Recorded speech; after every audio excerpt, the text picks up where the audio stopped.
ready. Turn it down. Yep, we're gonna get that. We're gonna get this fucking awesome movie ready. That's for damn sure. So today, tonight, whatever, we are doing a live commentary of Deep Rising, a very underrated action horror flick that still stands the test of time. And I have here John Zero Cool, yeah, and then down below we have Bradley, aka the Soulless Trenchcoat, and as usual, Bradley is going to be always rep the movie. You know, I care about your gun. Or should I say, it's a treat to see you, Bradley. It's a treat to see you. Um, I love doing the substitute sequels. Wait, there were sequels to this? No, The Substitute. Oh yeah, because he was in the sequels to The Substitute. I've never seen any of those movies, actually. I heard they're good. Yeah, I like. They're fun. Yeah, they might be on. They could be on Tubi. I think the sequels, maybe even the first one. I'm not really sure. So I gotta fix my StreamYard. What's going on with your StreamYard? Well, nothing's going on right now, but I have to switch over to a new card. Oh, anyways, no, we're good. We're good. Okay. Yeah. So Deep Rising, Treat Williams, Famaka Johnson, Anthony Held, Kevin J. O'Connor. Who else? Oh yeah, we have Wes Studi in there. What's his Trevor Goddard? Rest in peace to him, and rest in peace to Treat Williams as well. They're no longer with us. Really good cast. It's definitely going to be a fun ride for sure. Just to experience. I just wish I would have saw this movie in theaters back in the day, but I was probably still too young to see it. So, but I remember I saw it and saw the ads back in the day, and just to get it out there. When was the first time you saw this? We'll start with you, John Zero Cool. I think it was. Sorry about that. There's but I think I'm trying to think. The first time I saw this definitely wasn't back in the day. Okay. I think I heard about it from people up here, friends, associates. I don't know if it was Mike or Matt or somebody. And then I discovered the film that way, and I have the film on DVD. But it's a great movie. It's an entertaining film, and I enjoyed the heck out of it. Right. So I would say in the last 10 years, I discovered the movie. Wow. Awesome. And for you, Bradley, when did you first see this? I actually have a kind of similar story to John. It's it was probably in the last 3 or 4, maybe 5 years. So, me and my friends John Steele and Nate and some other people, we like to do a thing on Tubi called Spin the Wheel, Make a Deal, where we kind of go through the categories and we kind of count. And you just keep it going until someone says stop. And you get a couple, you do that with a couple categories, you get a couple movies, and then you pick the random movie you're going to watch. And Deep Rising, I believe, was one of those movies. And we all watched it as a group. And I really had fun with this. I had never seen this before. And it was a cool, heist, but water monster movie, alien monster thing type. I really enjoyed it. Oh yeah. As for me, I think the first time I saw it, I definitely didn't see it in theaters, but I saw it it was on TV. It was on Encore or something, or Action Encore. This is back in 2006 when I first saw it. And I think I saw it when it was at night, early in the morning. I stayed up to watch it. It was a fun experience because like you said, Bradley, there was monsters, action, horror, and the heist that that doesn't go according to plan. Mm-hmm. And it's just straight up fun and engaging. And yeah, it's kind of like a throwback to when I said in my review, the movies of the 50s, where it's it's basically survival. You're encountering a monster that you may have the firepower, but it's not going to be enough, and you just have to get your ass out of there and survive for just survive and escape, and just you got to get your ass out of there. So yeah. It's an enjoyable ride, that's for sure. Oh yeah. And I assume you have the movies paused for right now or popped up. So Yeah, I got the film. I'm at the 0 mark at the very beginning. Yeah. yeah, I think y'all both have the same YouTube links actually. So yeah. Yeah, so Oh, for people, cool. yeah, it is available on YouTube to watch. I do have the DVD, but not the means to pop in the DVD and do the commentary. So I'm doing it this way. Is it because you're at a different place? Yeah, Okay. No worries. So But, shall I start the countdown? yeah. Let's do this. Yeah. All right. Oh yeah, we're gonna do this. 5, 4. Pressing play.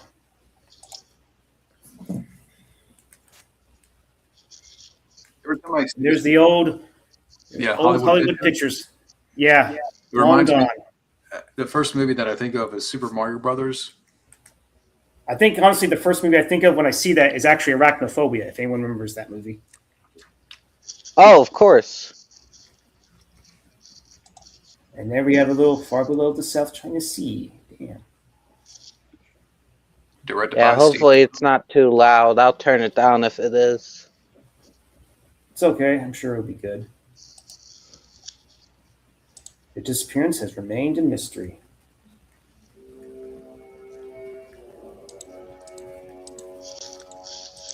And we have the score by Jerry Goldsmith. Damn, I miss that guy. Hey, Sam, what's going on, man? I forgot Jerry Goldsmith did the score. He did a lot. What did he do? Because I confuse him with John Williams all the time. Okay, Jerry Goldsmith. He did the first 3 Matt Rambo films. He did Okay. some of the Star Trek films, not Star Wars. That's John Williams. He also Yeah, I did, heard of that movie. He also did Rudy.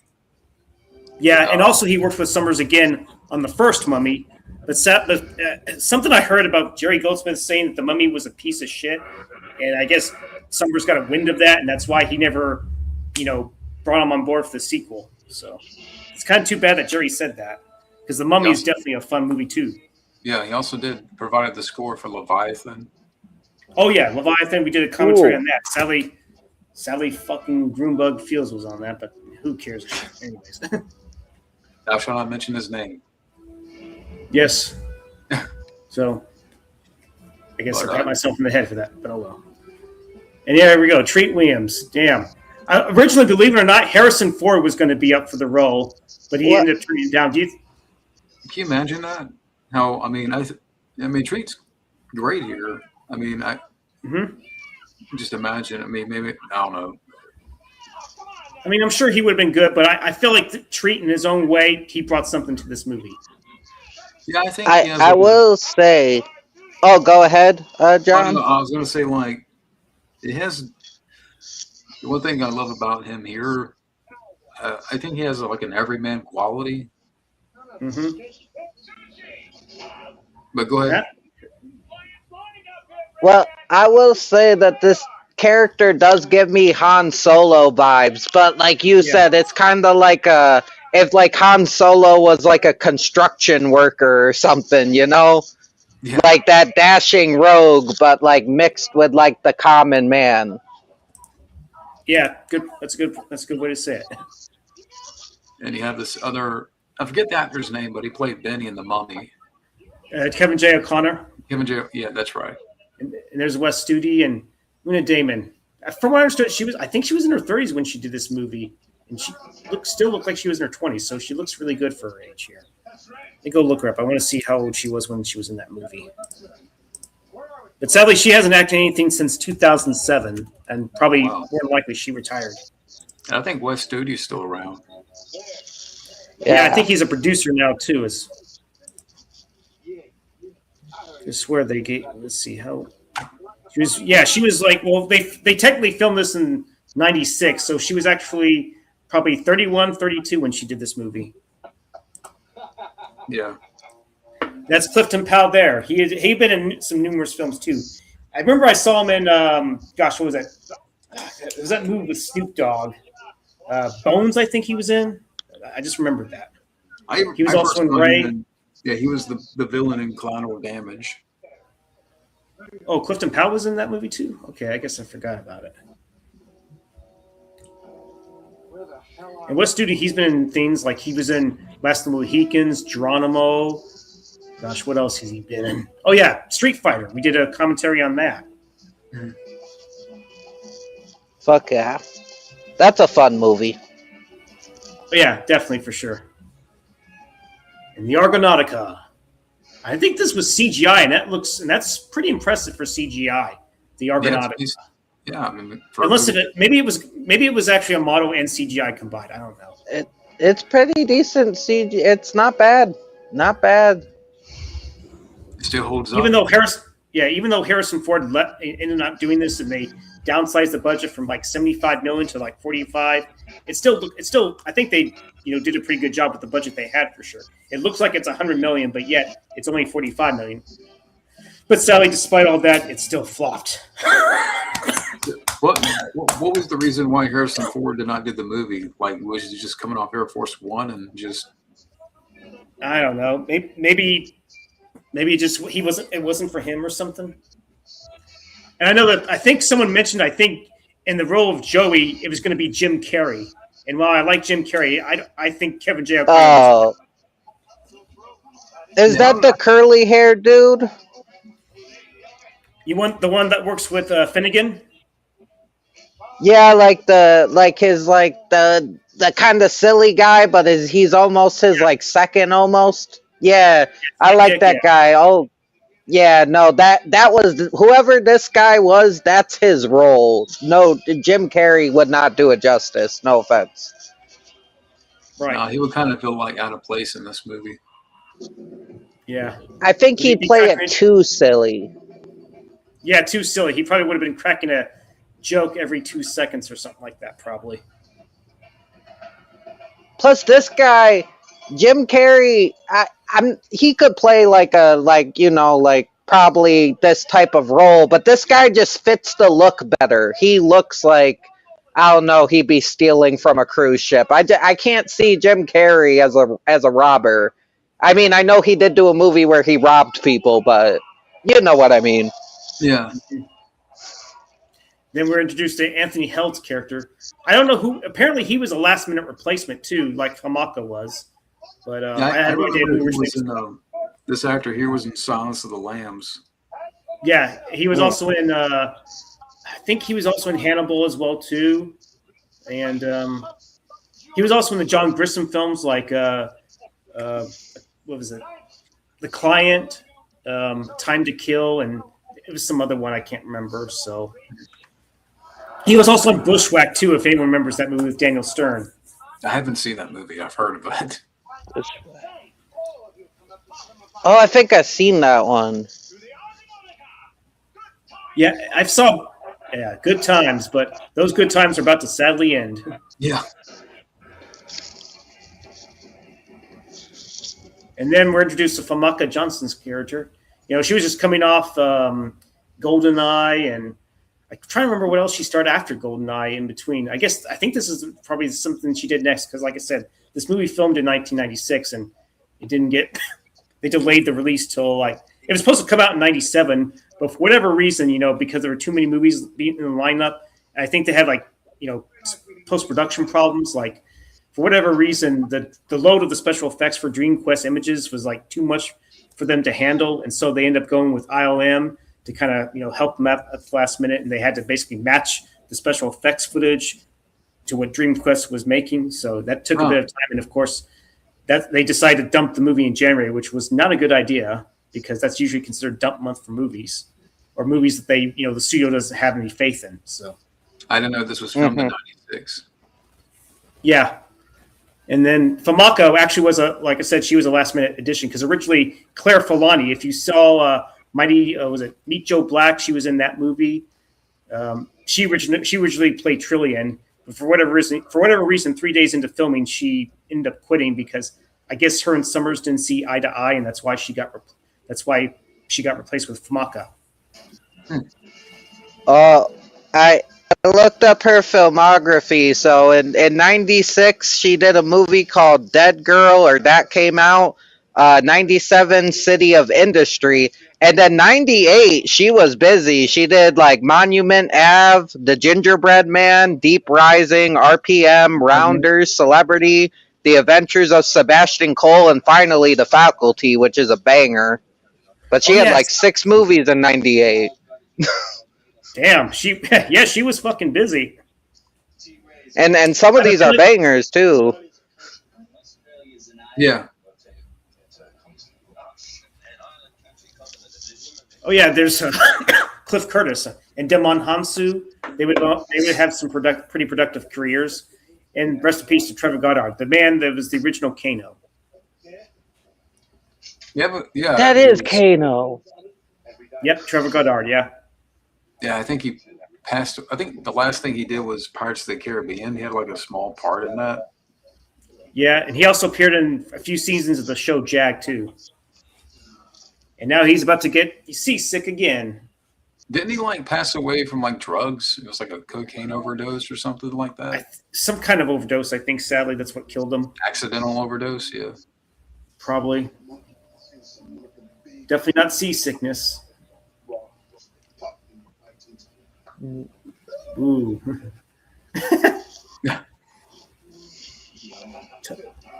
Blowing smoke, and now he couldn't handle it.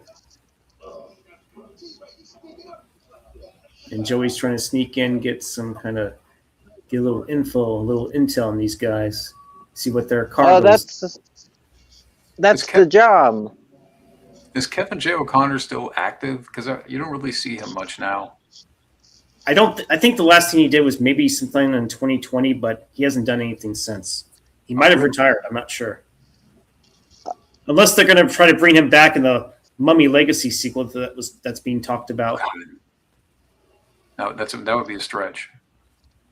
Yeah, last 2 things he did were in 2020: Exorcism at 60,000 feet and Wish Upon a Unicorn, which I don't know what that is. Yeah. Sounds like it probably went straight to video. Yeah. Oh, this guy was Igor in Van Helsing. Okay. Yeah. He worked with Summers a couple more times, actually. Like, he worked with him in The Mummy, Van Helsing, and he actually had a small appearance in G.I. Joe, Rise of the Cobra. Huh. I haven't seen that one yet. Yeah, because he was kind of like the go-to guy for like playing shady characters. Yeah. Shady, off-ball humor type of sidekicks, Yeah. But it seemed like Joey, I'd say this, Joey was definitely more of a good guy and a little more braver too as well. Torpedoes. Yeah, oh, don't worry, Joey. It's not going to come alive. Hey, Matt. Matt's in the chat. Oh, hey, Matt. What's going on, man? Hello.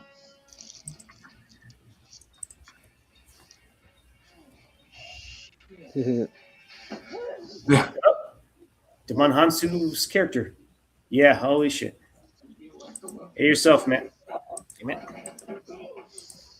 Ooh, and Joey's about to get some ass kicking for sure.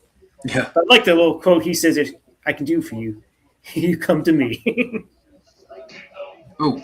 That's not going to be enough to save you, sadly.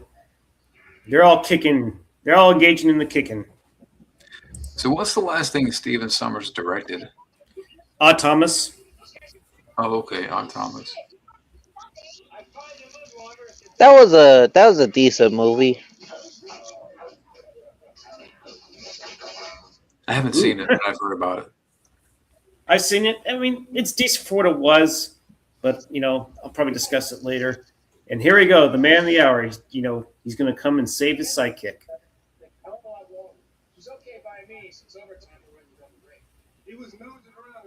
Was it this year that he did the sequel to The Substitute? Because I know the first one came out in '96. I don't know if it was like. Ooh.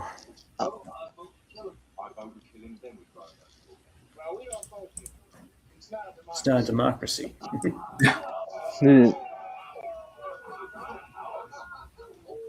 Yeah, I'll look real quick. Yeah, same year. Yeah, it came out the same year. Substitute 2. Yeah. Yeah, this guy did quite a few movies. He was pretty good. Yep. He also did a show called Everwood that I saw on TV as well. Kind Oh of yeah, liked it. I've heard about that. It also had Chris Pratt in there too. So that was actually Chris. I think that's what introduced me to Chris Pratt technically. But you have a good cast here. I mean, a good ensemble of, Oh yeah, you definitely do. actors. Yes, a great ensemble of capable actors. I mean, a couple of those. Sadly, a few of those actors are gone now. Oh yeah, the guy over there that who said I voted we kill him and throw him off. That's Jason Fleming. He was Azazel in X Men First Class. Huh. He did some other films too. Like I know he was apparently in the movie called the Case of Benjamin Button or something like that. That's what he was also in. Mm-hmm.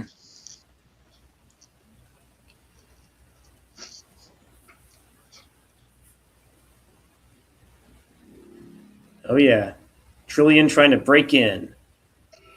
Before she was Xenia. Some good production, like sets and stuff. Yeah. Production value.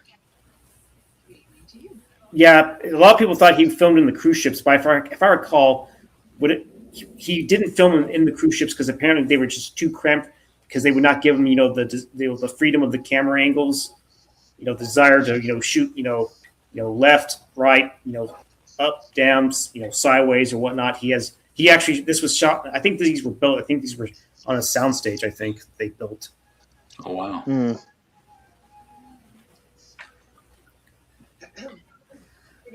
Diamonds are forever, not for long. And the guy who's the captain, that's Derek O'Connor. If you recall, if he was the main villain in Lethal Weapon 2.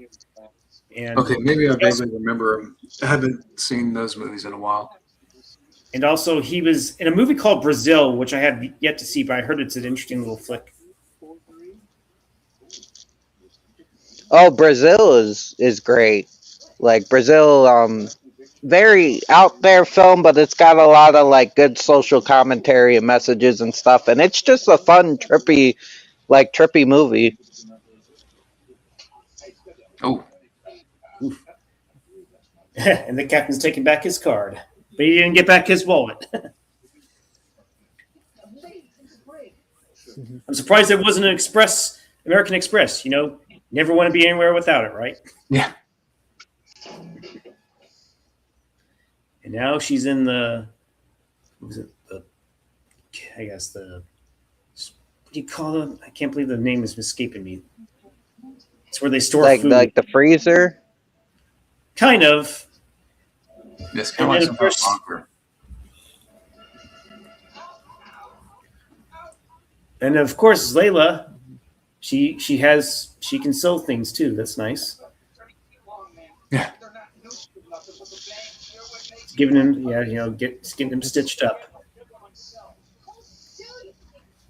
Yeah, I don't know why. Like you said, he hasn't done anything since 2020. I mean, it'd be nice to see him still doing something here and there.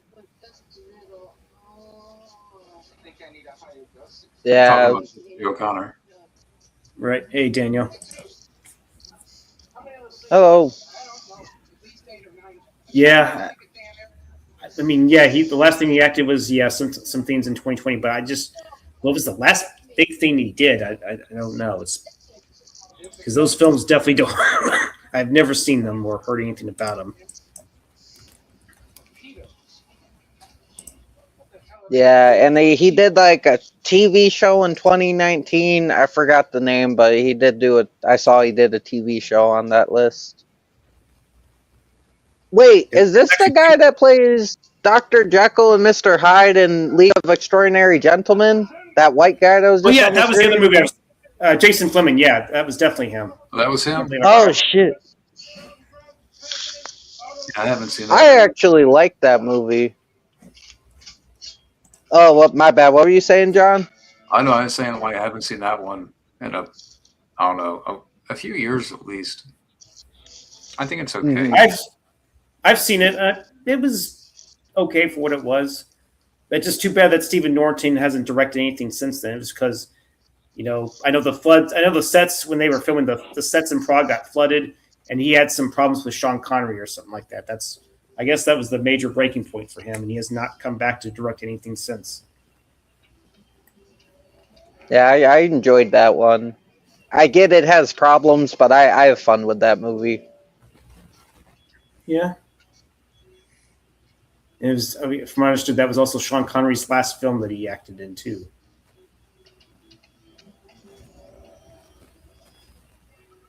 Yeah, because that guy did like Blade and stuff too.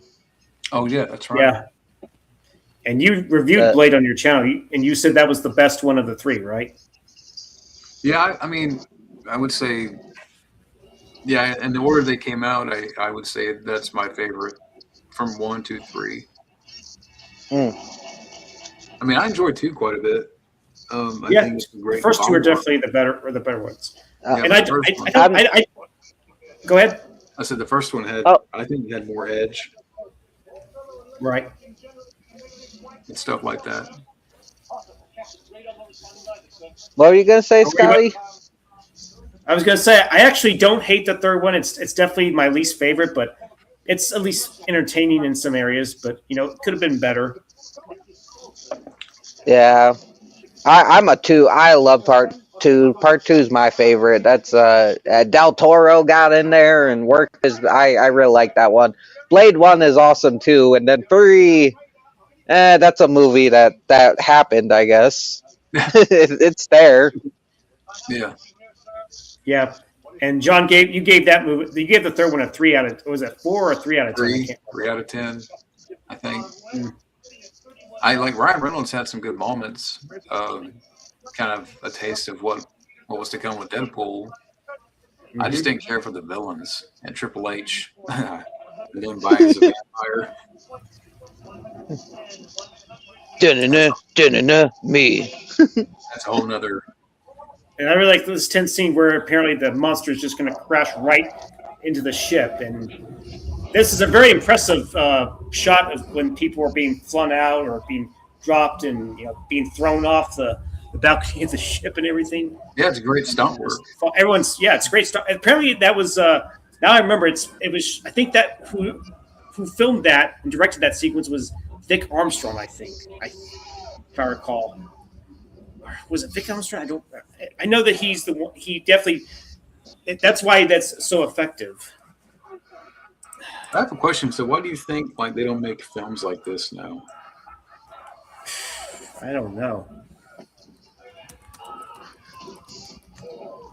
I just think like there are a lot of good indie films nowadays, and I do like some of the blockbusters too. I don't hate all newer films, but I don't know. I feel like blockbuster, and I know this isn't like a huge blockbuster, but this is like a kind of a medium blockbuster. I feel like they do them in a specific way now, and just the style. I don't know. Maybe it's too expensive for them, or I don't know. They just like doing them the way they do them now. I guess I don't know. You know what? I was wrong. I just remembered. Sorry, John. It was Dean Cundy that did this. So go ahead. I know because you really don't see a lot of creature feature type of movies like this. I mean, there's a little bit of other genres in this, but you just don't really see this, movies like this getting made now. Yeah, I guess no. I guess there's not a really high demand for a creature feature. Honestly, it seems there are very few and far in between. Maybe if you had some notable actors but go ahead, Trinchy. Oh, my bad. Finish your point. I didn't mean to cut you off. It's okay. I don't know. Maybe there's just lack of, like I said, it could be a lack of star power. I don't know. Maybe they're just not advertised enough. I guess that could be another factor going in. I guess there's just not a whole lot of popularity for them. I mean, what was the last one? Maybe Underwater, and that was with Kristen Stewart. I heard that one was I kind of take that back a little bit because I did watch a movie that I liked the other day called Dangerous Animals with Jai Courtney. Really? When did that movie come out? It's a shark movie, and he's kind of like a killer who kidnaps people, and then like he uses sharks to like play these games and stuff. I thought it was a really enjoyable movie. I mean, different in tone and other stuff from this, but Right. I mean that's dealing with sharks. But I enjoyed that quite a bit. I haven't heard about that. And then you see that Finnegan just had another collision with the boat that was separated from the Argonautica. So now now apparently the engine is pretty much going to be shot to shit, like they say. And there's fire, and somehow the torpedoes were safe, mainly because they were in their little capsules and protected. So yeah.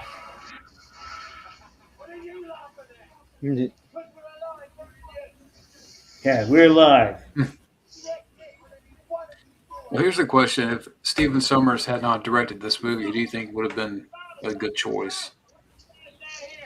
If you didn't direct it, I would have kept the same, like, flow of the plot, characters, pacing, the effects, and all that.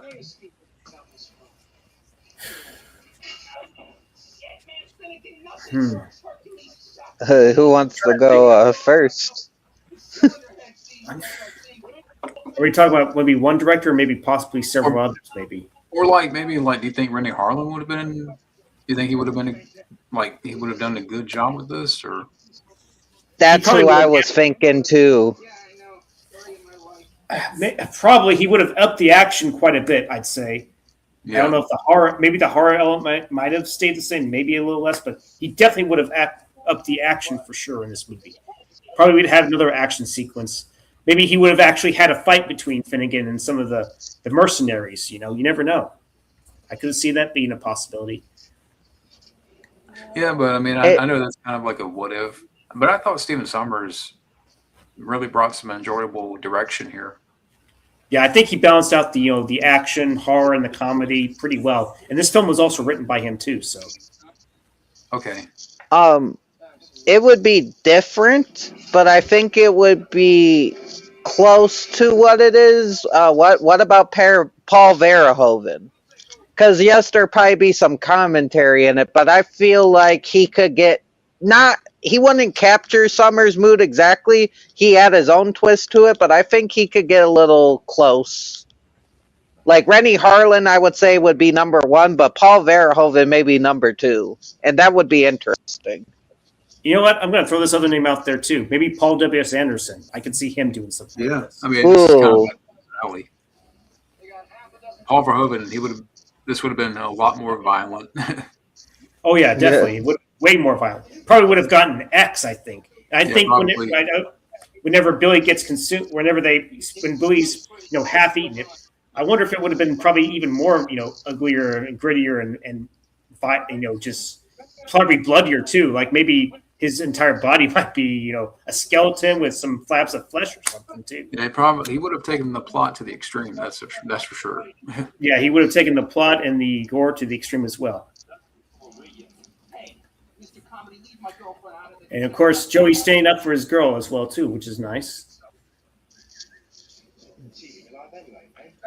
Yeah, I like how it's the two different groups. It's like it's like Treat Williams' group who bit rugged, but they're more likable.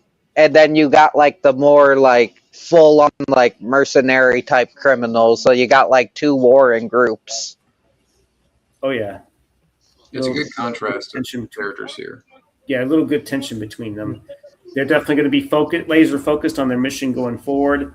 While Finnegan has to figure out a way to get his boat working again, or at least get it salvageable and fixable to where they can get to their next destination, because they're pretty much going to be dead in the water. Because they're criminals, but they're more like, oh, we're kind of like smugglers. We'll just take you where you need to go and stuff like that. We'll help you do this and that.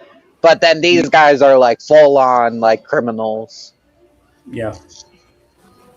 And I definitely like the little score here where just the high energy score by Jerry Goldsmith. It really adds something to this movie for sure.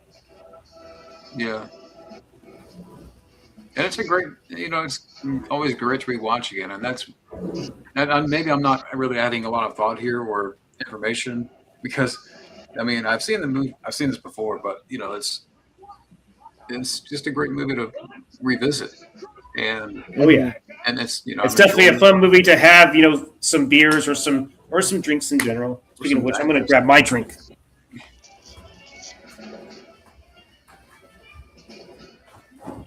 Yeah, no, that it is like a fun little because I like how this is like the heist, but they don't know that the monster has already like attacked the ship. Yeah, the mercenaries think it's going to be a simple heist. Get the passengers off to to a certain point in the ship, or a certain. I really like the part where they're gonna repeat the order and the whole energy of Jerry Goldsmith's score just really rises up quite a bit. We got the vote level 4. And it's just sad what happened to Treat. It was the way Yeah. he passed away, like it's tragic. Yeah, I think he was still pretty healthy for being in his early 70s, and it was a very tragic motorcycle accident. I think he was somewhat alive, but unfortunately, I think he died at the hospital, I think. Yeah. Oh shit! And I always found him to be a very likable actor, and like he can play also villain types. See the Phantom. Oh, yeah. Bill also hasn't seen it, but he was good in that, too. I thought he had kind of a nice low key charisma. Mm-hmm. I know he may not have been on the level of like other actors at this time, whether it be Brad Pitt, Harrison Ford, you name it, but But he had a certain charm, right? Yeah, he had a certain like subtle charm to him as an actor.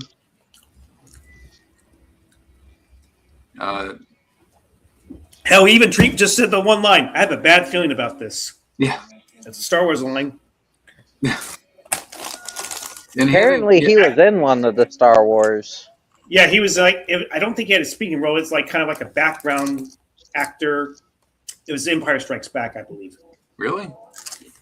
Mm-hmm. Yeah. Wow. He had the personality of like an everyman. Also, he was good friends with Christopher Reeve, believe it or not. That's pretty cool. Yeah, the characters are fun and they're memorable in this movie. The cast really helps bring them to life, and kind of like what could be generic mercenaries. They give them personalities and stuff. That's what I At was gonna least say. a lot of these guys. That's what I was going to say. Yeah, they give them because now like I can't see if they made this now they would have actors that would give these That would be devoid of all that, right? Like they'd have a personality of maybe of a piece of wood, like that.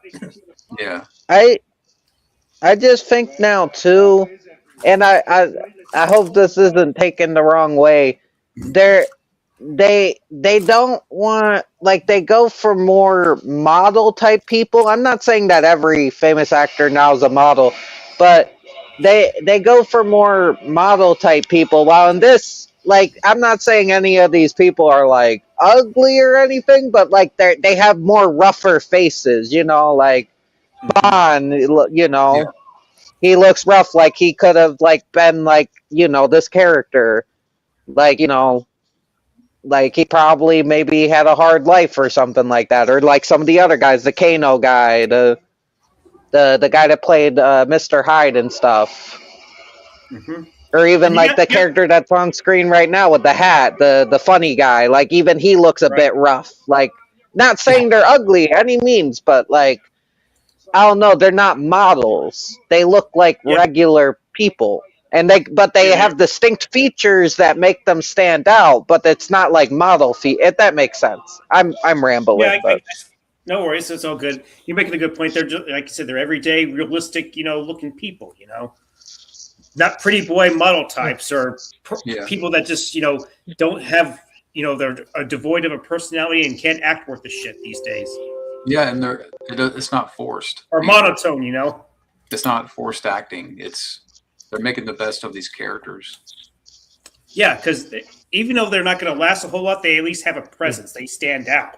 They actually have their yeah. the personality, the charmingness, the subtle charm, the subtlety of of which character you're trying to root for, which character is a real asshole villain type that you can't love to hate, pretty much, like Canton, for example. Oh yeah.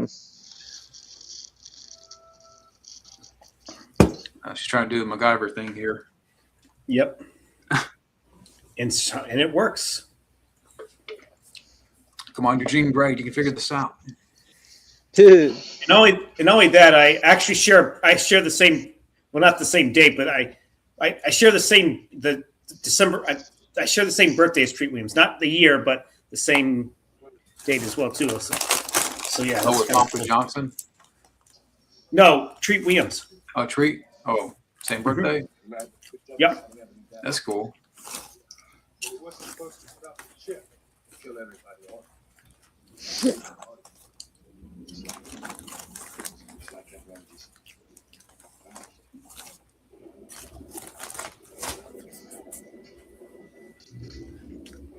And Layla trying to weld the ship back up to a certain point. And again, this is all good, production value here with their little submarine thing, little ship, maintenance ship, whatever that is, and then ship in the water. It's probably more likely a soundstage, but it's very effective. And you can even get the scope, like they're the water itself. It just looks like like they're out in the ocean in the middle of nowhere. It's pretty effective. Yeah, it looks like they're on location. It's not a green screen. It's not fakery. It's not cheap. Yeah. Like I said, even though the budget was downsized, they still made that budget very effective.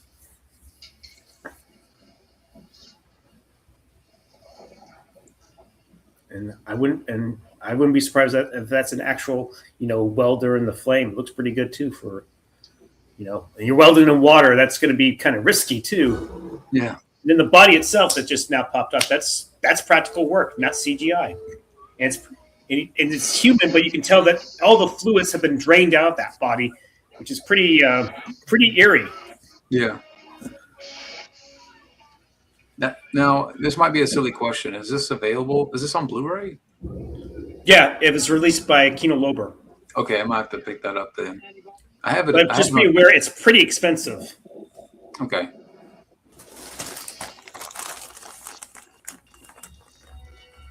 I mean, I should have known that, but yeah, I mean, I just wasn't completely sure.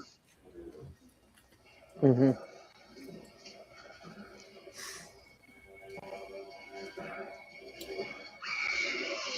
And then you see Sally, she gets yanked by the creature, so goodbye, Layla. What's the time mark for everybody? Right now I'm at, hold on, 37:25 right now. I'm at 37. I'm at 37:17. Well, now 18, 19, 20. Going. Okay. So I think Scotty's ahead, and then it's me, and then it's but I think we're all within like seconds of each other. I love Joey's little line. And then Trevor being the tough guy. You got a big mouth. I like Trevor. Sad what happened with Trevor Goddard. Yeah, he could have been in so many other roles too, but I think he was also a parent too, and I think now that I think about it, I think he was separated from his wife too. I could be wrong. I could be mixing it with someone else. Oh shit! Did I say it was you? Just moments like that work. It's weird, like, because I know he's been in other stuff, but like seeing him without that metal piece, as Kano. Right. Mm-hmm. It's weird a little bit. That is like, that's his character. That's like who he became. Are you saying this is like? There you go. Are you saying like this is the same character? Kano would come later. Uh, I just mean like, oh, he was so good at that role that he kind of like that's like his. It's like William Shatner with Kirk. Like, yeah, he did other stuff, but Shatner will always be Kirk. This guy Right. will always be Kano. But this is kind of a similar character, kind of like an asshole, kind of like, kind of cocky, Mm-hmm. Yeah, badass. Cocky, tough guy type of persona. Yeah.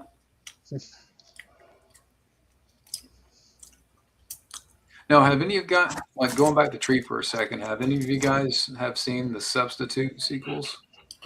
I have not. I haven't even seen the first one. That had Tom Berenger in it. I haven't Yeah, seen any of the movies. The Substitute. I have seen them before because, like you said, Tom Berenger was in the first one, and then Tree came and did like 2 through 4. They were fun Yep. for what they were. Okay. Yeah, the first one's on Tubi for sure. And it's also on YouTube as well.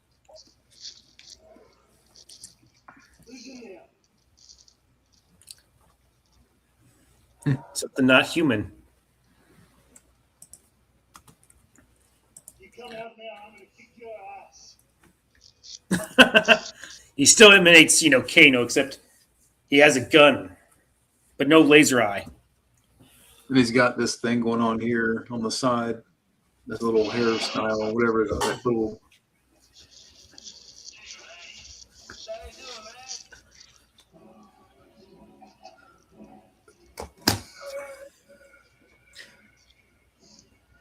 Now that we're talking about, I mean, we're talking about Trevor Goddard here and Stephen Summers. I wonder, like, how Stephen Summers would have done with the Mortal Kombat. Interesting. Mm. Maybe he should have done the third one. Now that I think about it. I don't know. It's just a random thought. Paul W.S. Anderson didn't want to do the third one. Maybe Summers could have been a good candidate for it. Yeah. Because I think Stephen Sure. Summers does a great job of bringing that. You have the adventure aspect, the action, a little bit of horror, a little bit of sci-fi, or Hmm. I think Oh yeah. I think Stephen Summers is. I mean, you look at this, you look at The Mummy. I haven't seen Van Helsing in a while. There goes Trevor. Boom. And then they did a good job with the blood spatter effects too. They're at least real, not CGI. Very effective.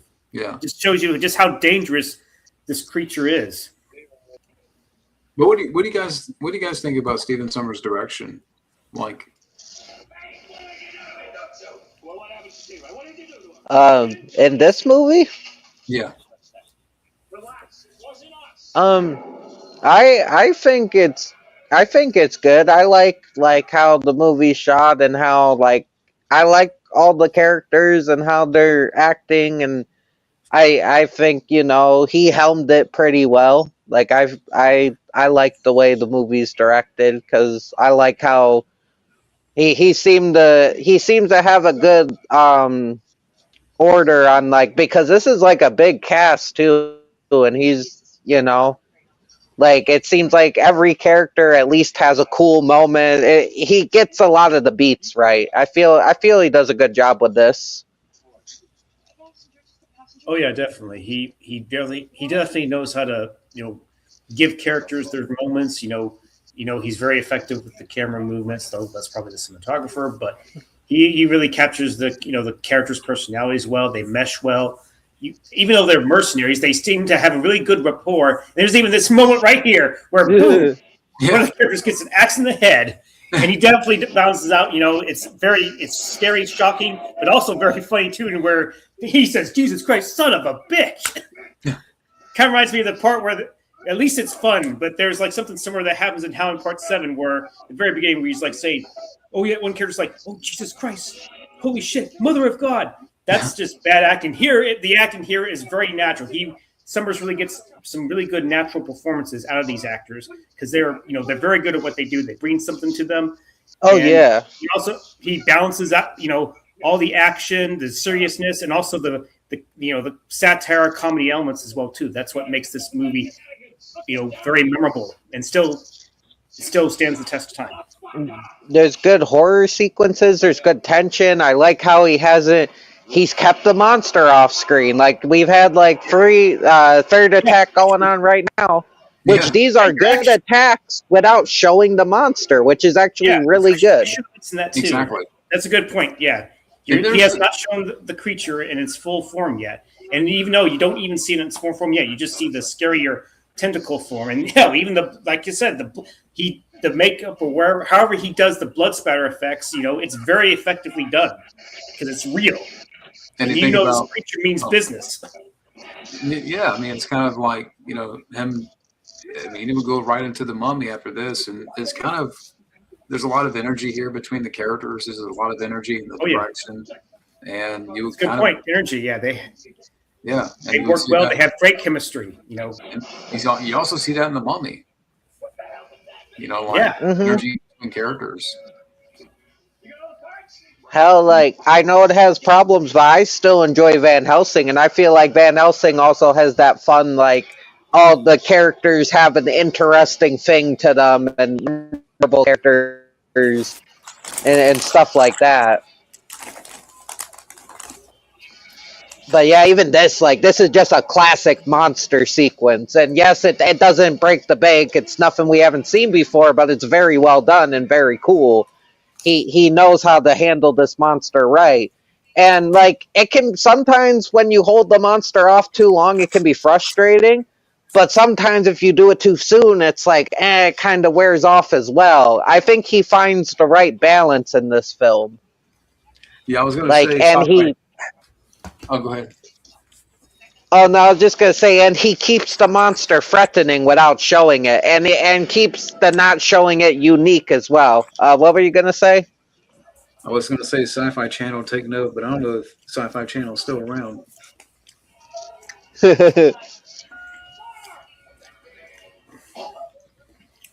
Yep, Is Sci-Fi Channel still around? Maybe. I think I'm not so. sure. Oh yeah, and Finnegan's just taking it in, and Joey gets smacked in the nose by the shoe.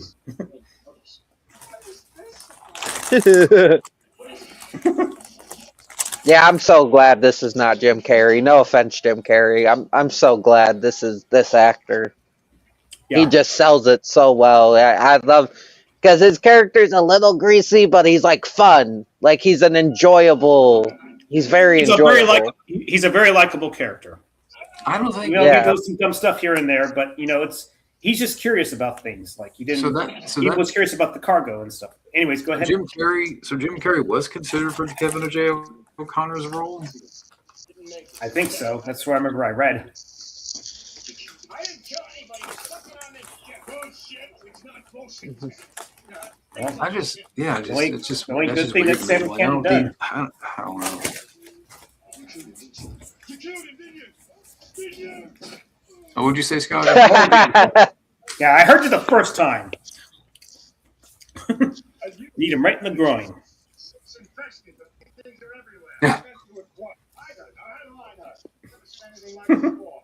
I think they've exceeded the weight But limit. but there is one flaw I will admit. Apparently, when Simon Catton, he later kind of reveals something about the creatures. But here's the thing: how the hell did he even have knowledge when it seemed like, unfortunately, he had no idea of who these creatures were? That's one of the flaws I will admit. Like, there's a little bit of issues with the script because like right before the creature crashed into the ship, he even said, what are they? So yeah, that's a little bit of clunky dialogue here. That if they had a scientist on the ship, maybe that could have been something for them. But that's maybe one little nitpick I had. So Yeah. other than that, it's a fun movie, without a doubt. The like- elevator music. Yeah, once it starts, it just keeps going. It's like a train; it just it never stops. That's what I remember most from the trailer back in the day. The little Ipanema or whatever. And they're in danger when they're in the elevator. Oh, the elevator. And the whole show. elevator sequence is. Yeah, I wonder if this is where Resident Evil got its inspiration from. The Resident with the elevator sequence. At least the first one. And now the elevator's fucked, and they just got dumped on the sublevel, I guess.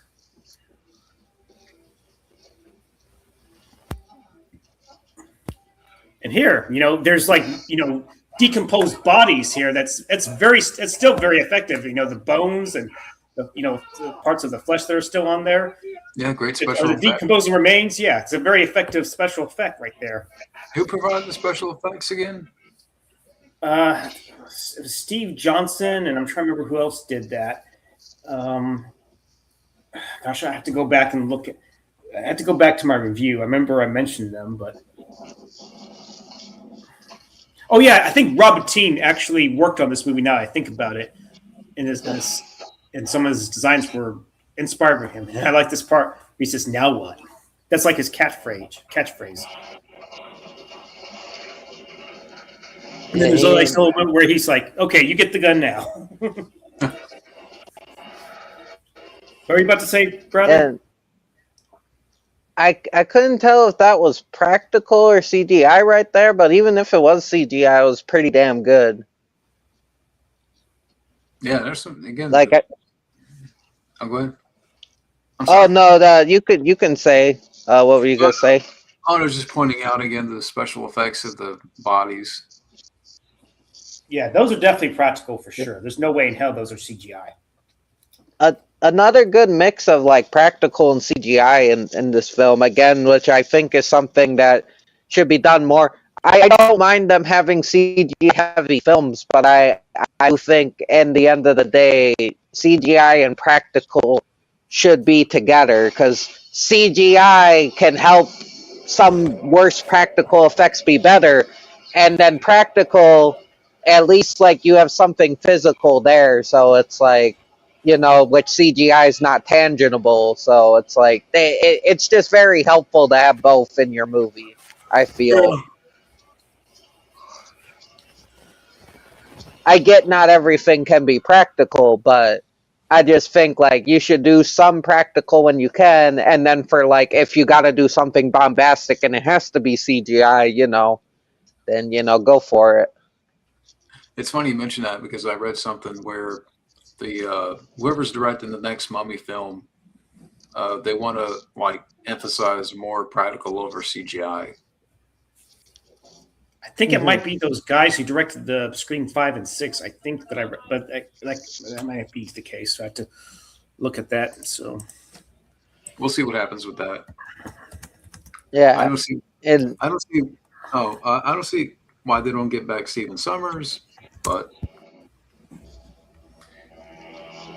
I think they're doing their own thing with this one. It looks like it's like, I don't know, it looks kind of like that Pet Cemetery remake, but with like a mummy. I don't know. The little girl's a mummy. I don't know.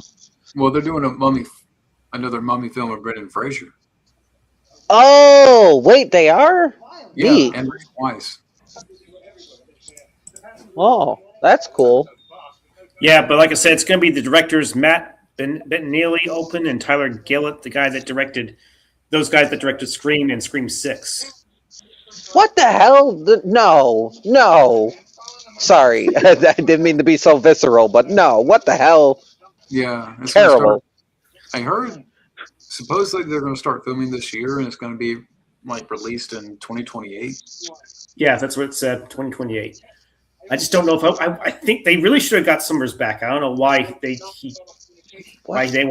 he won't return. I don't know if it's because he's enjoying his retirement, or from what I understood, I know that when he was doing Odd Thomas, it was supposed to have a much bigger budget, but for whatever reason, the financing fell through on that, and I guess some things he had to cut some of his ideas down or something. Maybe that's why he's not coming back. I don't know, because Odd Thomas barely got to theaters.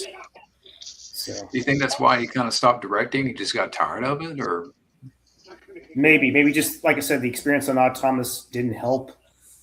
Whenever financing falls through and you had a certain vision and a certain way of writing the script and directing, you had ideas, and now those ideas are going to be severely reduced. Maybe that's why. And then they also had, I think the problem was also the distributor who was going to be putting this movie out in theaters. I read it on the Reddit post somewhere. They there was an issue with that too. That's also why it didn't have like a huge theatrical release. It had like it was dumped into like a handful of theaters, and it didn't even make it didn't really make a whole lot of money from what I read. So I'm assuming that's why Summers had never directed anything again since then. And that was back in what, 2013? Yeah, it finally got. I think the filming was done by 2011, and I think they were going to go for a 2012 or 2013 release, and then nothing ever came of that. It got like what an early 2014 release in a whole handful of theaters, and yeah.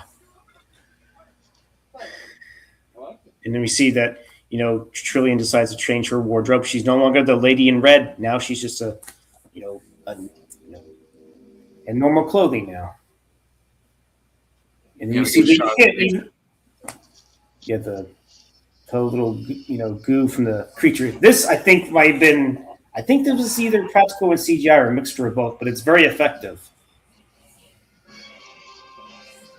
Yeah, you can definitely tell with the creature, like the very up close shots are practical, and it's like when it's further out. When it's being shot, it's definitely practical for sure. And that whenever the blood and stuff, the creature's spilling onto them, and then we get this pretty effective sequence where it's basically, that's definitely real. And I think they actually took the actor, and I think they did some CGI elements because you only see part of his face and part of it's like gone and half his brain is there, and he's somehow still briefly alive, but not for long. Yeah, it's a very, very cool effect here.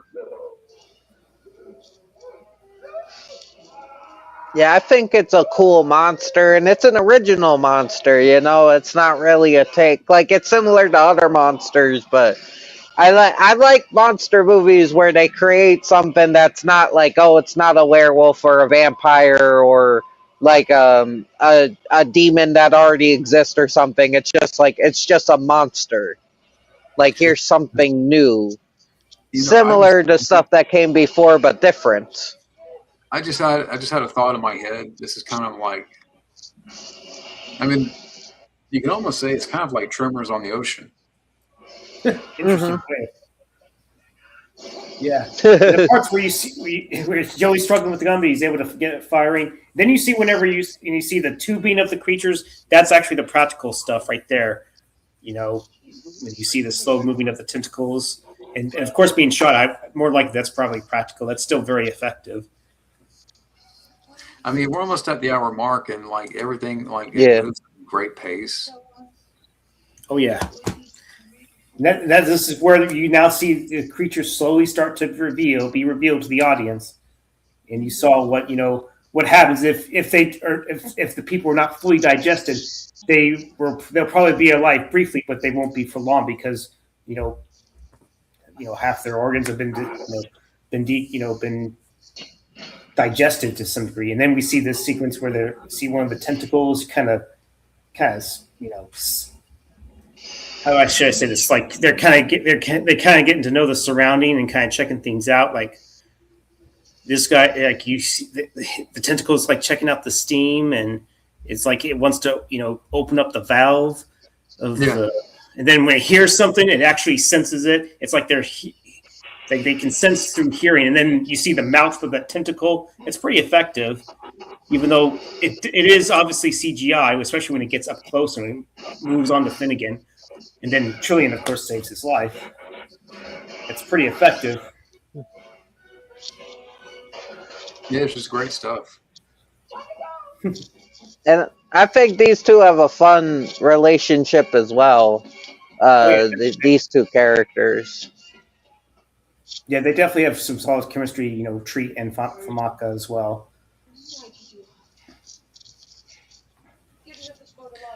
Well, and back to Treat for a second too. Like, I don't think he ever got a fair shot at playing more lead roles. Yeah, because I think if he did, do more theatrical, films that were a theatrical release, they were just mainly supporting role based type, and it also was definitely more TV work for him as well. Like he was definitely the main character in Everwood to a certain extent, but also focused on his son and some of the other supporting characters as well.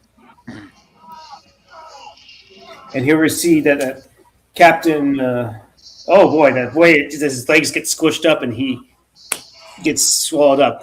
From what I read, that death was going to be a lot more violent. Like originally, his brain was going to pop out of the skull, and they actually did a little practical effect of that. But for whatever reason, whenever they were presenting it to the test audience, they were like, "Nah, you can't have that. That's way too violent." So they scaled it down a bit. Wow. Hmm. And here's where the part where Simon decides to reveal firsthand knowledge about the creatures, which is kind of weird because, like you said, he didn't even know what the hell had hit them, unless if he grabbed a book off screen and somehow studied it or realized, hey, we're being attacked by this particular Oculus. So yeah, Or that's maybe one of the he knows more to what's going on than what he's letting on. which you find out that he was the one that sabotaged the ship itself, which is kind of weird because the person that sabotaged it didn't even look like him. But I guess we didn't want to reveal his face and all that, just to keep that, just to keep the audience, in the dark about who sabotaged him. He's like, no, they drink you alive. They drink you alive. Sucking all the fluids out of the body before it's speaking. Do you wonder? I wonder if he says that because that's what he saw, like happen to other people. I don't know. I mean, like, Where's the plan? Hey, Yeah. I'm giving you orders around here, mister. You stay here and give all the orders you want.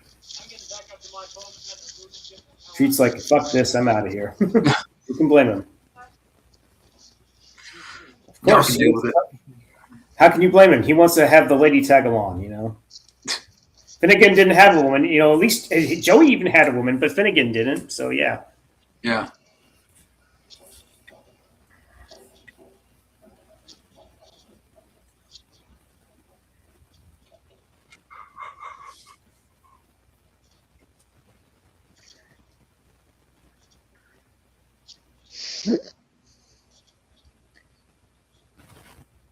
Do you guys have any other favorite movies that came out this year or the year of 98? 98? I'm trying to think. Small Soldiers was this year, right? Because this is my birth year actually. So Oh yeah, Small Soldiers. Joey said something, and then the power goes out. Godzilla's a good one. I mean, I know Oh yeah. a lot of people don't like it, but I'm not big on that one personally. I can have some escapism fun, but I understand the critiques, why people don't like it. Yeah. Rush Hour. The Faculty. Oh yeah, the Faculty, that's a good one. Another like alien movie. Famke's in that one too. Out of her 20 movies she did this year. Oh yeah, Enemy of the State, that's a good one. The Negotiator. There was SLC Punk. Let's not forget that. Oh, Blade. Urban Legend. Blade, of course. Yeah, that's a good one. The guy that directed that just died. Jamie Blanks. Oh, Yeah, I died saw recently, that. And a lot of passings in the last couple of days. I mean, of course, the big one with Chuck Norris, and then Xander from Buffy passed away. And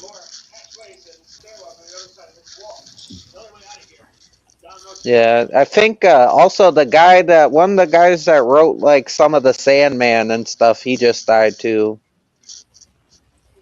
or worked on the Sandman.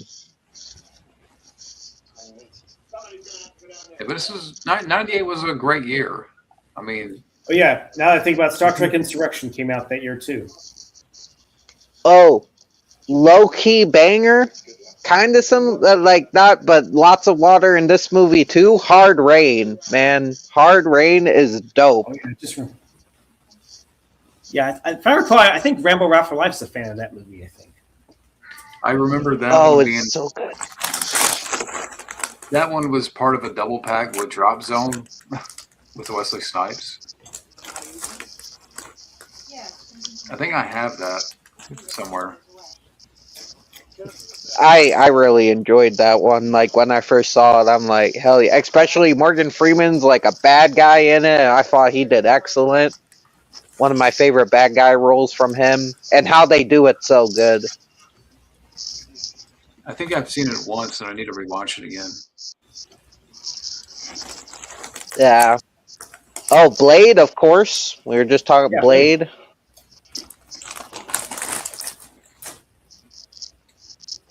Blake definitely for sure.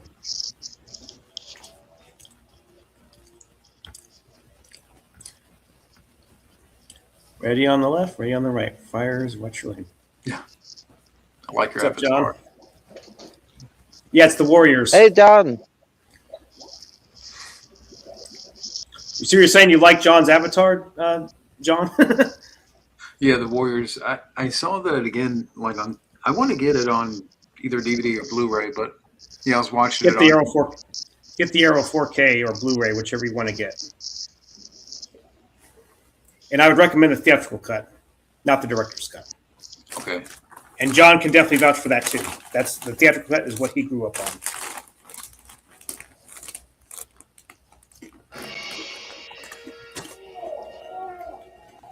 Huh?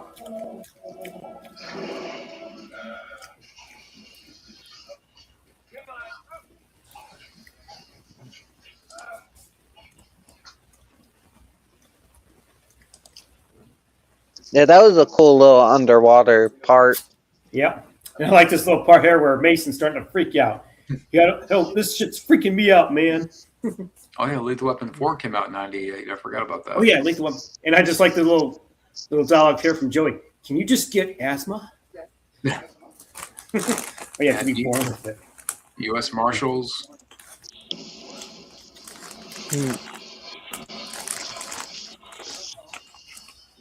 And even though you don't see the creature here, you just see how much of a impact, and just by the sound of it, it's like you got to get the fuck out of there. I mean, you can try shooting it, but it's not going to do anything. And so I'm like, I'm going to just swim. Fuck this. Man. Oh, Uh-oh. I'm sure he'll be back. Okay, not a problem.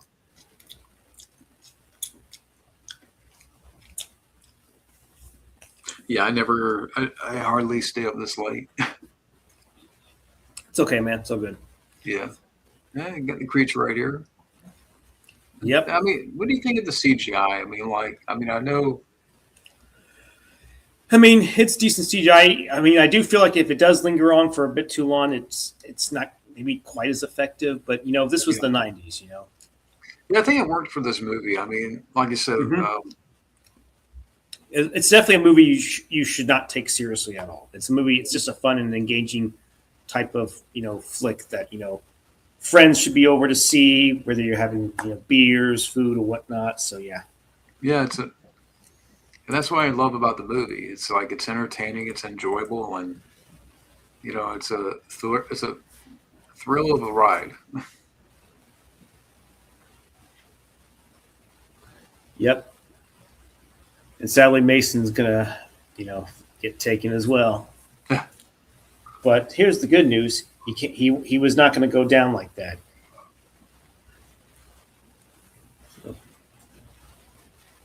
Hey, Bradley, I hope everything's okay if you're listening. So, yep, even here, I think this part where it first grabbed him.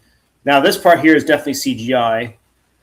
It's for sequence underwater. It's pretty good. And then you see bleeding, because it's latching on to Mason. But then Mason activates a bomb. He's going to take the creature out because he doesn't want to get swallowed and consumed by it. Doesn't want to be a dumped out remain. So here, Yeah, give me a second here. it's a great sequence. Okay. Oh yeah, everything okay there, Bradley? Did the creature get you? Almost. Nope. But you escaped by the skin of your teeth. Yeah.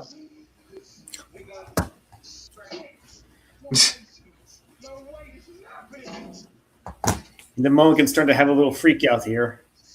At this point, the characters have been better acquainted. I mean, hell, you even see Trillian give Joey a bit of a pat because earlier she knocked him out with the shoe. Now they're starting to have a little bonding moment, bonding for survival. We checked in just before sunset. Hmm. 24 hours. And I feel like this is something's like a little reminiscent of Aliens, where Hudson's freaking out now. Mulligan's starting to have this little freak out. But of course, he's not bitching and moaning like Hudson, but at least Bill Paxton made that character fun and memorable. Here he's trying to get him. He's like, we're going to make a stand right here and right now, even though it's a bit crazy. What's your time mark again, Scotty? Right now, let me check. What, an hour and 9:23 as of right now. What about you, Bradley? Where are you at? I'm hour and 9 minutes and like 20 seconds. Okay, so you're just like maybe 10 seconds behind or so. Okay, I'm at Yeah. an hour, 9 minutes, and 43. Yeah, I'm just a second behind you, actually. Yeah, it's just I've had a few ads because of the YouTube. Really? I haven't had any ads yet on YouTube. Oh shit. Oh yeah, it's about the little octopus, where it's inside of a cork, and once the octopus unscrews the cork. Maybe that's what you're thinking of. I think. John, I the first time I saw this movie was with you. I once saw a guy put a fish in a bottle. Then he corked it, sealed it tight. Yeah, the ship in the bottle. On the octopus. He felt it was all around there. Would this be like in your top 10 creature features? Got the cork off. I'd say so. Yeah.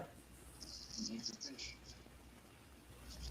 I don't know. I love so many monster movies and killer animal movies. It would be hard to narrow it down. Like, this is a really good one. I don't know if top 10, but it is a really good one.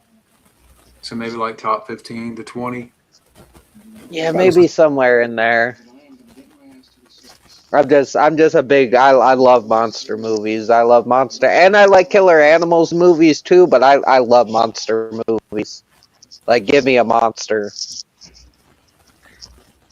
Okay, It is. so There's how about this? so many What bangers. would you say? This or Tremors? Oh fuck. I have more mileage with Tremors. And actually, my favorite Tremors is Tremors 2. But yeah, maybe this one. This one is really good. I don't know, but I do love the Tremors movies, the first couple. Yeah, the first two are definitely the best. I know they made sequels, but I've seen some of the third one, and I guess it's there. But then there was the fourth one that was a prequel, and then somewhere I think that's where it really kind of started going downhill. Honestly, Or okay, what if That's you had just- like this versus Arachnophobia?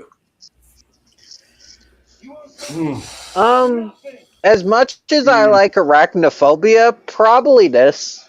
Like, I really do like Arachnophobia, though. No, But Yes, probably you're right. this. yeah. yeah, I like Arachnophobia, but I'm gonna have to say for fun, this is definitely gonna win out for sure. Yeah. And now Mulligan gets swallowed. Oh, I mean, damn.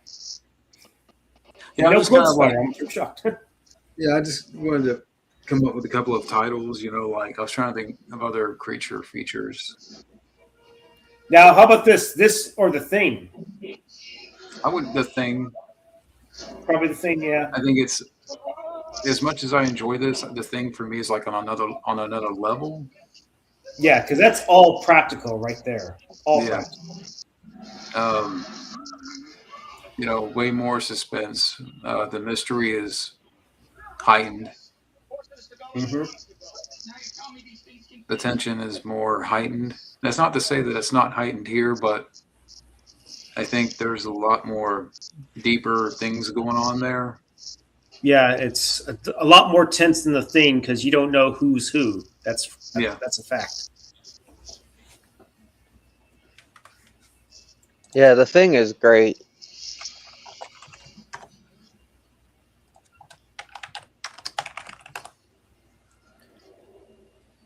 A few years before this movie, there was a movie called Proteus that I don't know if anyone's seen. It's definitely a lower budget, and for what it was not too bad. It was a decent little flick. Okay, what about Anaconda? Would you say this or Anaconda? I'm definitely going to say this over Anaconda, even though Anaconda's kind of entertaining. This to me is better. Yeah, I do agree with that. Yeah, I like Anaconda. I'm not the biggest Anaconda guy. Like, I may like Komodo a bit better than Anaconda, but definitely this. Like, this is just this has such a unique monster. Like that kind of gives it the edge. This is a great Yeah. scene here. But yeah, this is where you see way more more bloodier remains, and that's pretty effective. And that I believe this is still practical. They just, I think this is supposed to be like on a like, I don't know, I can't remember how they did, but it was pretty effective. Like they designed a whole bunch of remains, and I guess when you see them up close, that's where I think when you see the wide shot, I think that's more like if they're on on a scale model or something like that, and I don't know, Yeah. but it's still pretty effective. Yeah, can you imagine all the work Yeah, how to go into this? and you find out this is the dumping ground, and the effects artists really put a lot of effort and hard work into this scene. Especially when the camera's panning around, showing the remains. It's all bloody and everything. Mhm. I mean, even though this is not like even though it's not like the hardest R, it comes pretty fucking close. So yeah. Okay, so here's another one that's which would come out a year later.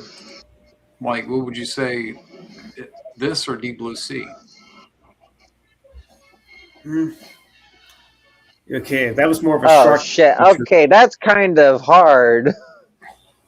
I mean, I like Deep Blue Sea, and funny enough, I'm thinking about getting the 4K Arrow, but man, I feel like it's Deep Blue Sea is good, but I'm still going to get this a slight edge. It's not by a whole lot, but I think I have more miles with Deep Blue Sea. And I don't know. I like this one a lot. I think if I watch this one like more times, because this is only my second time, it might beat Deep Blue Sea, but I don't know, man. The shark turned the oven on when LL Cool J was in it. That was amazing. Yeah. yeah. The And he had a shark cool- turned the fucking oven on. And Cool J got the best of it. He's like, "You ate my bird." And he throws the lighter into when the oven's on and blows the shark out. Yeah, I would And then say, I like this little fun moment whenever Joey was throwing the bomb, and he's like, "You idiot!" Yeah. He's like, "You didn't tell me to do that. You didn't tell me to do that." Okay, which would you say had better characters? Got the engine parts to my boat. Okay. I love the characters in Deep Blue Sea. I think this one had a better of giving, like, the whole cast was kind of interesting, or almost all of them were. Yeah. I feel like Deep Blue Sea had a couple weak background characters. Like, you had LL Cool J was awesome. You had Thomas Jane and the main girl, and you had like Samuel Jackson. And I think there was another cool character, but besides that, nobody else is really ringing a bell to me from that movie. I know Michael Rappaport was in that movie. He was I guess he was one of the assistants or something like that. Then you also have gosh, I was trying to think if there was another character I'm trying to remember that was. I had to go back and watch that. Skarsgård, yeah. Oh yeah, Skarsgård. That was the other. But I don't think he was quite fully developed because unfortunately he gets his arm got bitten off by the shark, and even though they try to get him out of there, he ends up getting killed, of course. Mm-hmm. I think Deep Blue Sea is more based on like moments that make you go like, holy shit, like Samuel Jackson getting eaten during the speech, or like the shark turned the oven on. That is more like wow moments. But this movie, I think, is a bit more consistent as a whole. You know what I mean? Yeah. Yeah, that's a good way to put it. Like, this one has more entertainment value, while Deep Blue Sea has more moments of like shock value or like shocking moments. Yeah, he was in this one. It's one of his early film roles for sure. I feel like it's got more moments that you just be sitting there. Like this one is really good, and there are some crazy moments, but there's not a lot you're really going to bring up in conversation. Well, I feel like Deep Blue Sea, it's just some of that shit, just like, like the shark eating Samuel Jackson during the speech. That's always going to be talked about. The shark turning on the oven. You never see that shit. Yeah. Or you see the scientists,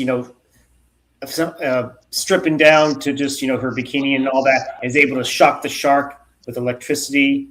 That was another moment, if I recall. Mm-hmm. And here's this nice little moment where you see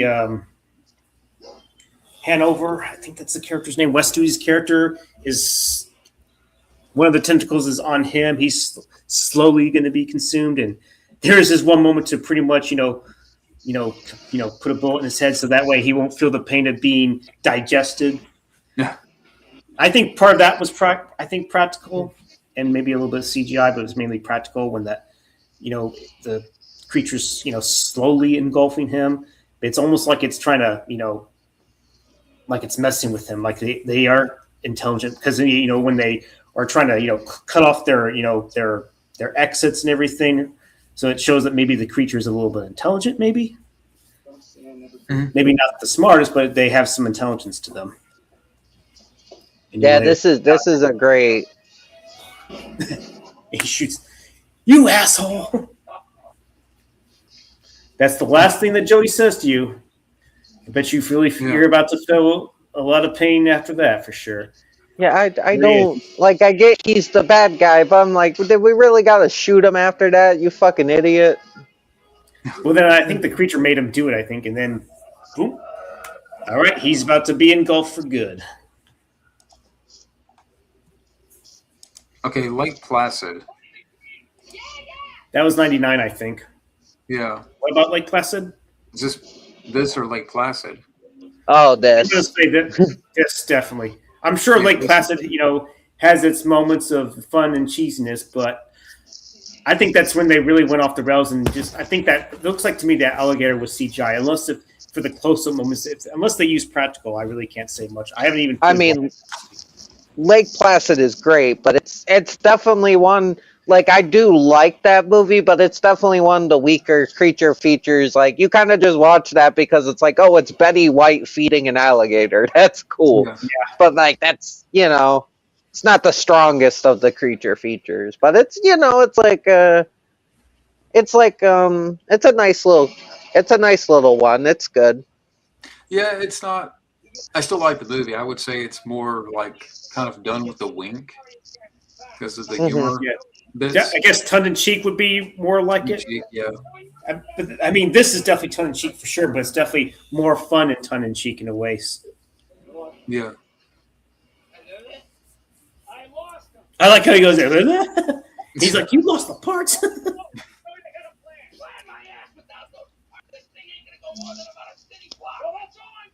Now I'm on the 1 hour, 22 and 13 seconds. Yeah, I'm about, like I said, about a second away from you. And they also have a little moment where, Tree even mentions Layla didn't make it, He doesn't think so, but he's definitely spot on that. And there's a little moment where Joey's trying to get on the, trying to get the ship, repair the ship to the best of his ability without the parts. And then, I'll wait till it comes on. Yeah, he's, doing a little grinding and welding. And he actually takes the goggles off just to have that little moment of reflection, which is what I kind of like, because, Layla was, probably his love of his life, But he ends up, putting the goggles on. He's like, I got to do this. We got to finish this. Yeah, he's a great character. Yeah. I like really care for the characters in this movie. Like, I do like the characters of Deep Blue Sea, and I care for them too. But I think there might be a bit more emotional weight here. Yeah, good point. They definitely have a certain depth to them and a weight to it. Even if they weren't in the film for long, they definitely have a presence, like I even mentioned earlier. They stand out. Yeah. And like even some of the bad guys I enjoyed. Yeah. I remember a lot of people thought that maybe, if I'm not mistaken, Oliver Harper, he thought Trevor Goddard's character should have maybe lived a little bit longer, I think, which I can understand that. So, what do you guys think of this film having a 6.1 on IMDb? Could be a little higher, but it's not everyone's gonna love this movie. I mean, what do you think, John? And what do you think as well, Trenchy? I think it deserves way more.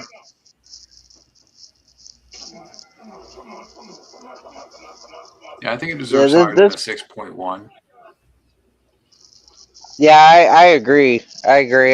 This movie's like, I think this movie's like an 8 for me. Like it's a really good creature feature. I have fun with it. Yeah, 8 is a great score. Yeah, 8 is definitely a great score for sure. And then guess who? Simon Canton appears out of nowhere with a freaking, what was that? What kind of gun is that? It's not a shotgun. It's some kind of flare gun, I think it was. Okay. Yeah, I was just kind of going through some of the trivia with the movie. Like, I mean, just a month before this came out, I think like Titanic came out. So that was kind of Titanic. Yeah, that was dominating the theaters. I think I remember I mentioned that in my little retrospective review. Titanic was really still dominating. I believe Lost in Space is the one that knocked Titanic off its number 1 spot. So it was number 1 for weeks into 1998.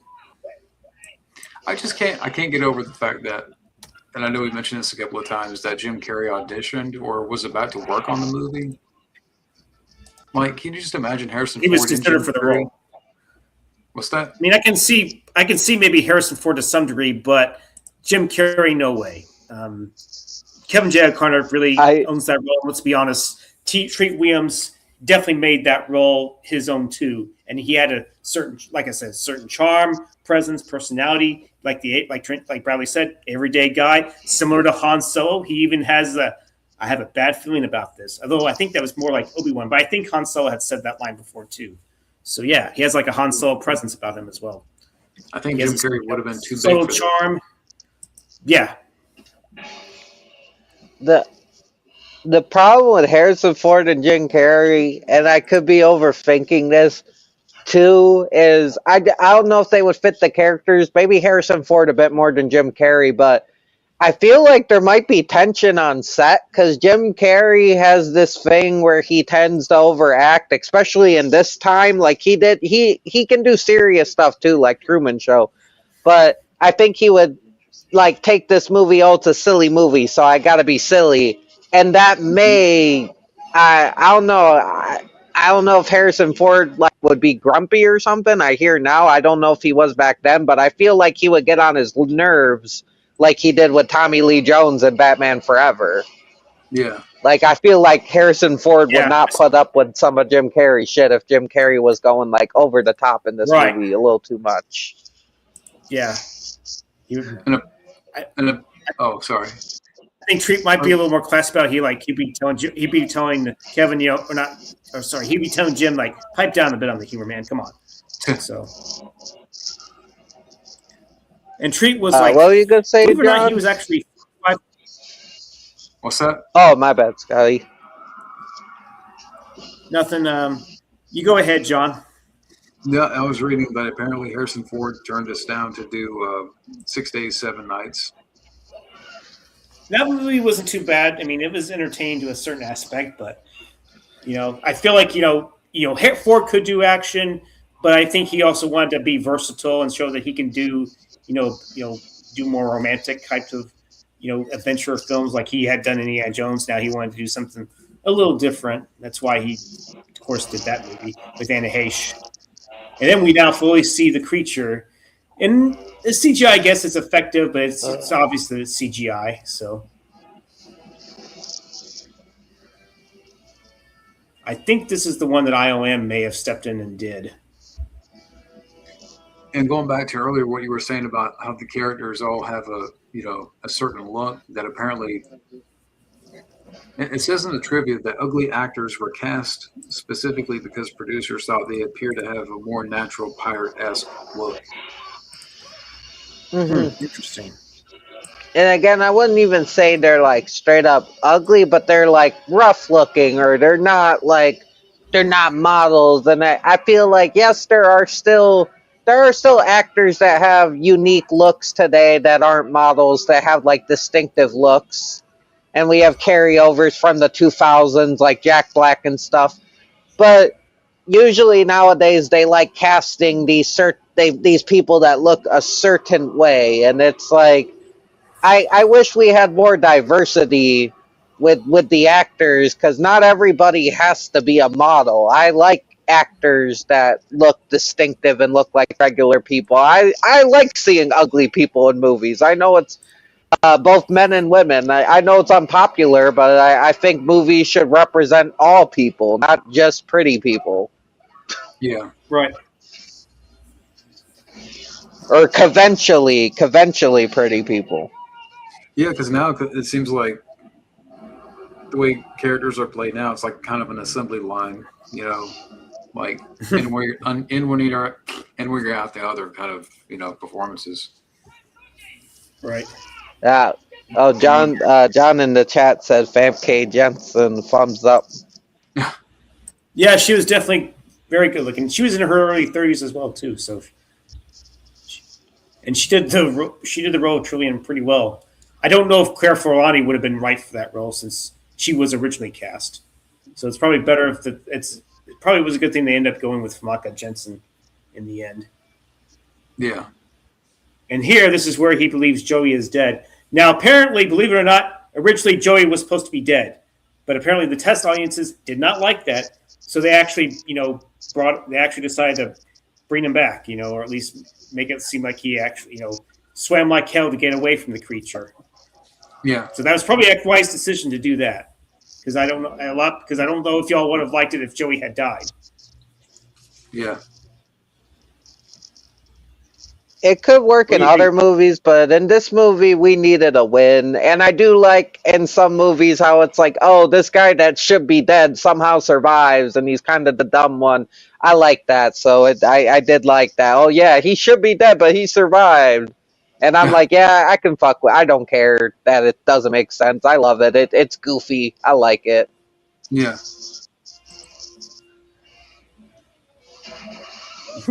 There's so many other movies where it's the main guy and girl live. There's too many of them. We needed something to switch it up. We needed to have a third survivor. Yeah.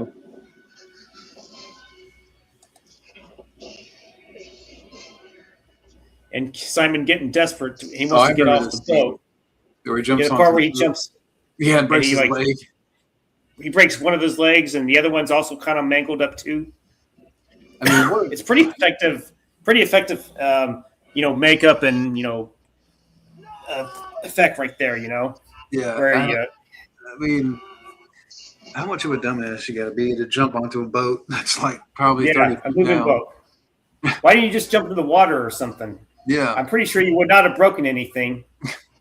Maybe you could. Maybe there was no ladder on the boat. Maybe that's why. I mean, that wouldn't kill you to jump in the water. Yeah, jumping in the water is definitely much better. I really like this little this scooter sequence. Jet ski. That's what it is. Jet ski. The jet ski sequence is very effective. And the Goldsmith mix as well. It just is very effective.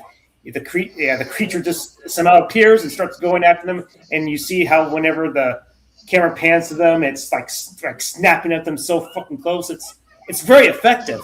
Yeah. I'm glad you guys pointed out what this is called, because every time I see these things, I want to call them Speedos for some reason, but that is something else that is completely different.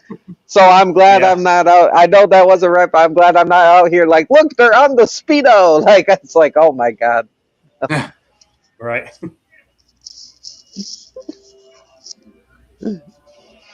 But again, this is entertaining. They're going through different corridors with this jet ski and I would not want to be that guy right now. Dodging tentacles. Yep. They're doing their best to evade the tentacles, and they come around again. They somehow just keep finding their way. And I like how the jet ski just turns around. And then, of course, whenever he needs to, the part where Finnegan has to shoot at the elevator, and then he says the words "cock it," which I thought was kind of funny. Oh. Again, this is entertaining, stuff here. Oh yeah, and just Jerry Goldsmith's score is just like the cherry on top. Yeah. Yeah, they even say "woo," and it seemed like even Treat and Famaka were kind of having a bit of fun here. You at least buy that, Yeah, and it comes through on the screen. Mm-hmm.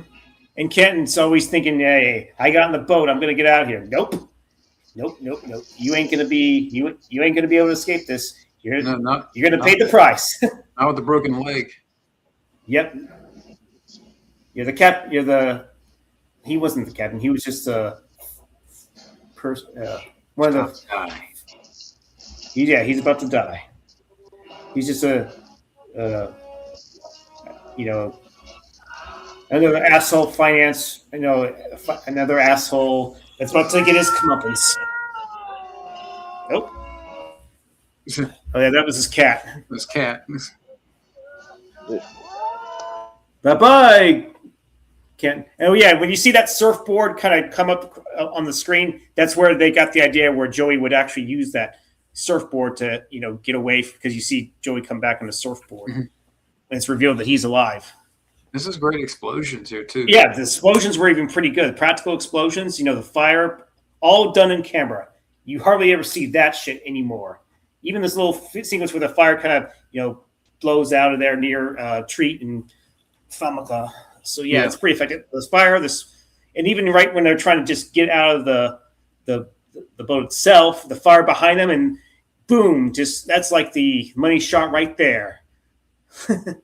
Very effective. Yeah, it still holds up.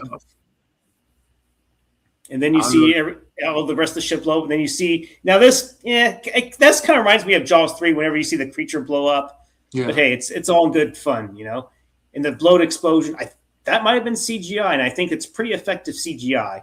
Maybe it might have been a mix of like a practical model or something like that. Still very effective. Yeah. I don't know if was it Trenchy. I don't know if his cat likes the movie, but maybe, I don't know. Oh, by the way, were you at your house, or you were at your parents, or what? No, I live with Rosanna and her sister and boyfriend. Okay.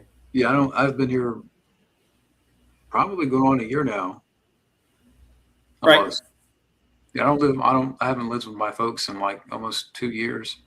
Well, I know you don't live with them. I just didn't know if you were staying there, or you're back at, where you currently living with your girlfriend. So I wasn't sure. Oh yeah, I've been in the last like 5 years, no, 7 years. Yeah, maybe 8 years, maybe. I've been through like 3 or 4 different places where I lived. Okay. And there we see Joey's alive. Yeah. So like the place I lived in 2020 where I did the Keanu marathon, that house is like, nobody lives there now. It's vacant. It's about to fall apart, and it's a long story. Oh, wow. Yeah. I guess that's why you eventually left, because it was falling apart.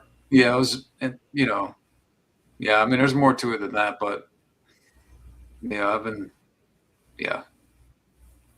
It is what it is. It's a thing, as Trenchy would say. Yep. And Joey, like I said, Joey thankfully survived, and he was usually going to be killed off. Thankfully, this is one of the better things that test audiences would do, was that Joey had to live. So yeah. Good job on you, test audience.